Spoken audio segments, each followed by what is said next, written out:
All right, sports fans, how's everybody out there doing?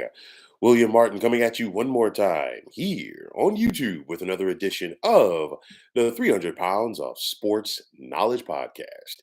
It is that time of the week, folks. My weekly picks in the world of the National Football League. This past Thursday night, I picked the Baltimore Ravens to hold serve at home over their division rivals in the Cincinnati Bengals, which they were able to do. And like I talked about last night, it was a costly contest for both teams. Of course, Cincinnati losing quarterback Joe Burrow for the rest of the season, and Cincinnati losing Pro Bowl tight end Mark Andrews. But with that said, we've got some good games on tap for tomorrow, as well as a Monday night affair. And with that said, here are my picks for week number 11 in this NFL season.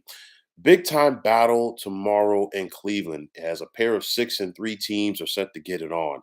And there is no love lost between the Steelers and the Browns as this rivalry goes back decades.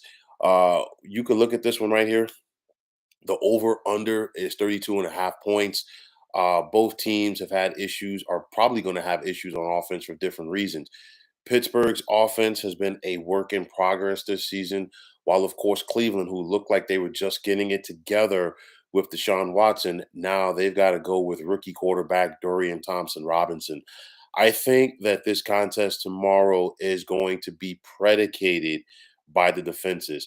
Now, Pittsburgh is still dealing with some injuries on the defensive side of the ball. No Minka Fitzpatrick, but you still got TJ Watt, one of the better edge rushers in the NFL. And speaking of edge rushers, Miles Garrett for the Cleveland Browns is having his best NFL season as he is playing like a defensive player of the year candidate. This is one of those contests, honestly, the first team to 20, if either one can get to 20, will win. I'm going to give the nod to Pittsburgh on the road in this one. I'm going to take the Steelers by the score of 20-17. Now at Ford Field, you're going to have the 7-2 Detroit Lions hosting the 3-7 Chicago Bears. And for the Lions, don't look now, but they are making a very compelling case to be one of the better teams in the NFC. Dan Campbell has really turned things around in Motown for the Lions. Quarterback Jared Goff is playing his best football since he helped the Rams get to the Super Bowl about 5 years ago. I look at this Lions team as a whole, and things are coming together at the right time. And I think this is the time of the year in the NFL where you want to start playing your best football. And I think the Lions are doing that right now.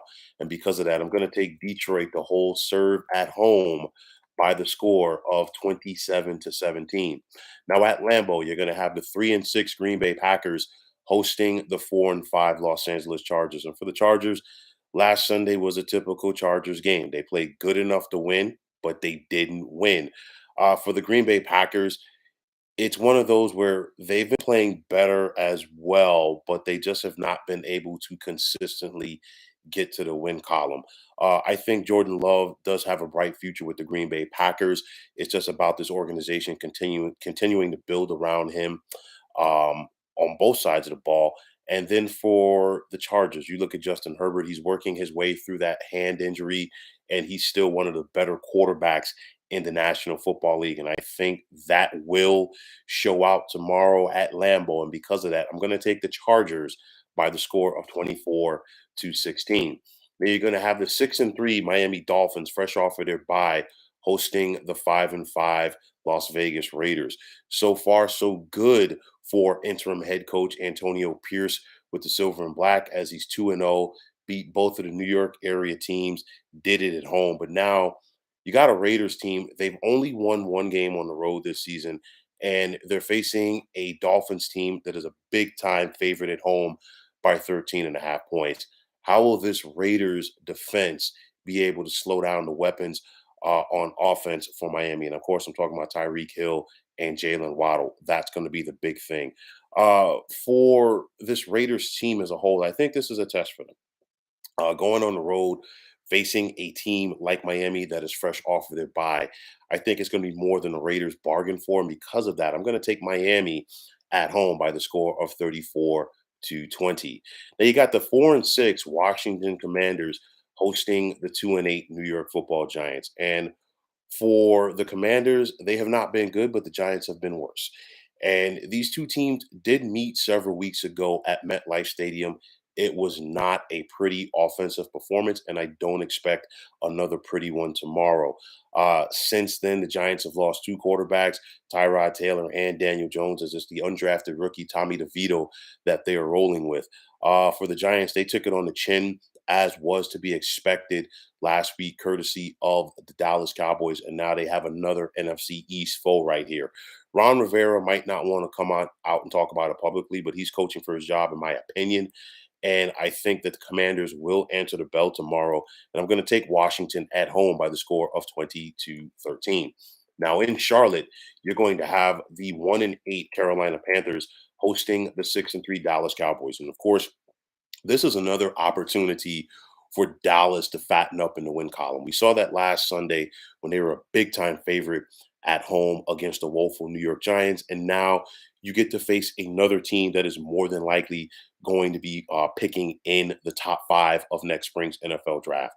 This is a recipe for disaster if you're the Carolina Panthers. You've got a rookie quarterback who's trying to figure it out in Bryce Young, playing behind a bad offensive line, trying to deal with this Dallas pass rush led by Micah Parsons. Dallas right now, they're doing what they usually do, and I say that from the standpoint that they beat up on the teams that they're supposed to beat, and I think that trend will continue tomorrow.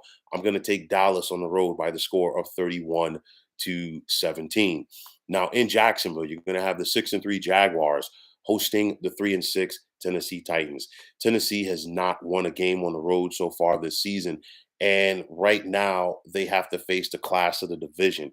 And it's very interesting how quickly that things have shifted in the AFC South. The Titans dominated this division for several years. Things fell apart in the second half of the season in 2022. Jacksonville came out of nowhere to win that division, and they have really taken off. The Jaguars are the best team in the division. They got the best quarterback right now in Trevor Lawrence, and I think Jacksonville is going to ride that wave of momentum to the 24-17 win tomorrow. Now, you're going to have the 2-8 Arizona Cardinals making the short trek to Houston to take on the 5-4 Texans. Now, right now, the Texans are playing some of the best football in the National Football League as they are led by a rookie head coach in D'Amico Ryans and, of course, their rookie quarterback in CJ Stroud. But on the flip side, Arizona just got their second win of the season last week. They also welcomed veteran quarterback Kyler Murray back to the starting lineup, and things looked a lot different for the Birds. I'll tell you like this: Kyler Murray looked like he didn't lose a step after that ACL injury that he sustained towards the end of the 2022 season. And this Cardinals team, not only are they going to play spoiler for some teams in the second half and be a tough out, I think that they're going to go out there and win some games. And, this is Jonathan Gannon starting to build his foundation, if you will, with this club. With that said, Houston is playing some dynamic football right now, and I don't see them losing at home tomorrow. Thus, I'm going to take the Texans by the score of 30-24. Now, in the Bay Area, you're going to have the 6-3 San Francisco 49ers hosting the 4-5 Tampa Bay Buccaneers. The Niners are favored by 12 points. They're at home. And the Niners, in my opinion, are a second half team. They survived that 3-game losing streak. They looked so dominant last week against the Jacksonville Jaguars on the road. And a lot of that was due to the fact that they had to buy. They also got healthy. They got Trent Williams back, and they also got Debo Samuel back. And now it's an opportunity for the Niners to begin to click on all cylinders. The Bucs are not going to roll over for San Francisco. Make no mistake about it. But I like this Niners defense going up against this Bucs offense as they try to put pressure on quarterback Baker Mayfield. Too many options for the Niners and on offense, and too many people for the Bucs to try to slow down. Thus, I'm going to take San Francisco at home by the score of 31-17. Now, in Western New York, you're going to have the 4-5 New York Jets traveling to take on the 5-5 Buffalo Bills in a pivotal matchup for both teams. The Jets are looking to hang around in the playoff picture in the AFC, while for the Buffalo Bills, this is a must win because they have arguably the toughest schedule in the NFL coming down the stretch. And if they don't win this game, they could be watching the playoffs on their sofas come January. No Ken Dorsey at offensive coordinator as he was relieved of his duties following the surprising loss to the Denver Broncos on Monday night. But I want to see the cohesion that the Bills are going to play with on offense. I want to see the cohesion that this Bills team is going to play with, period. Remember, they're facing a Jets team that they let one slip by in week one of this season. The Jets, of course, lost Aaron Rodgers 3 or 4 plays into the season, and the Bills couldn't capitalize on that. And because of that, this is why the Bills are in this situation right now. In week number one against the Jets, Bills quarterback Josh Allen threw 3 interceptions.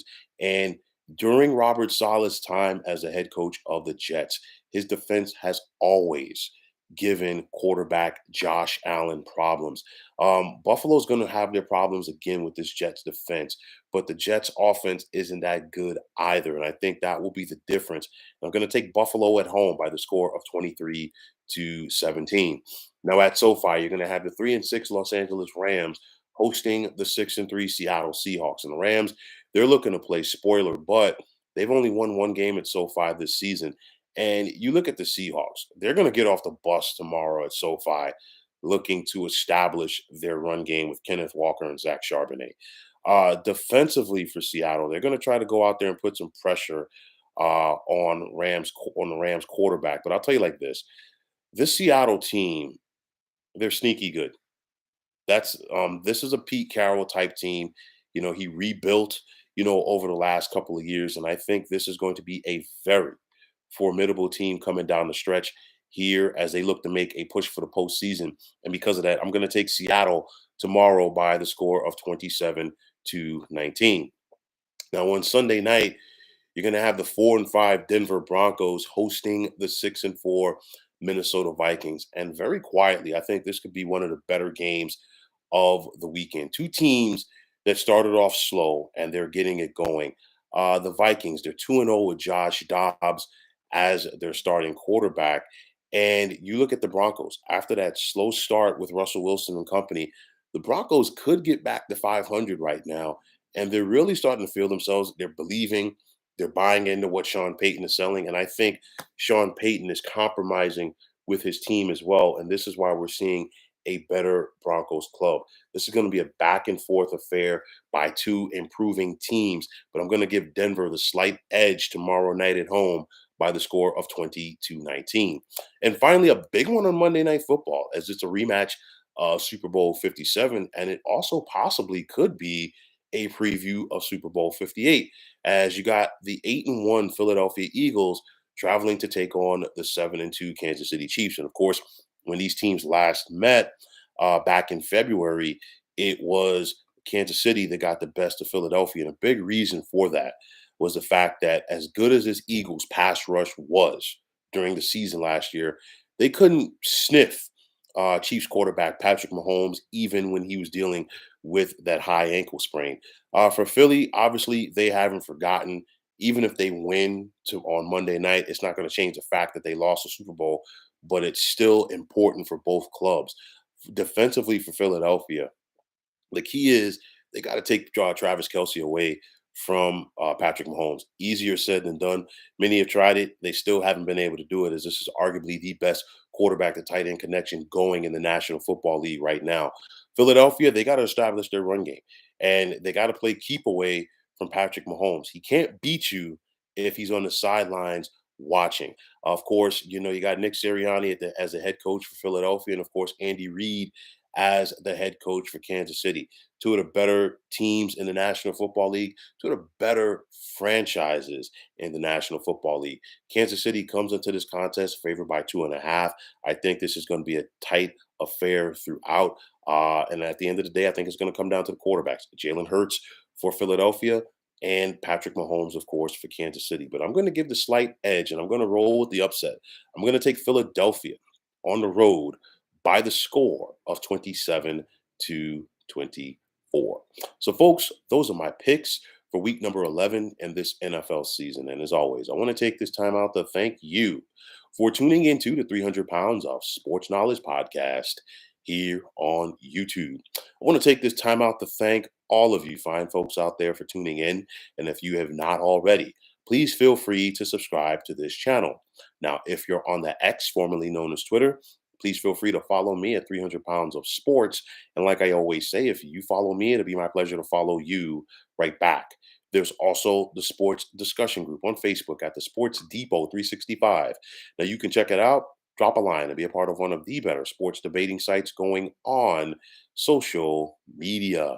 So, once again, fine folks, my name is William Martin, and I am signing off. And I'm saying take care and have yourselves a wonderful day.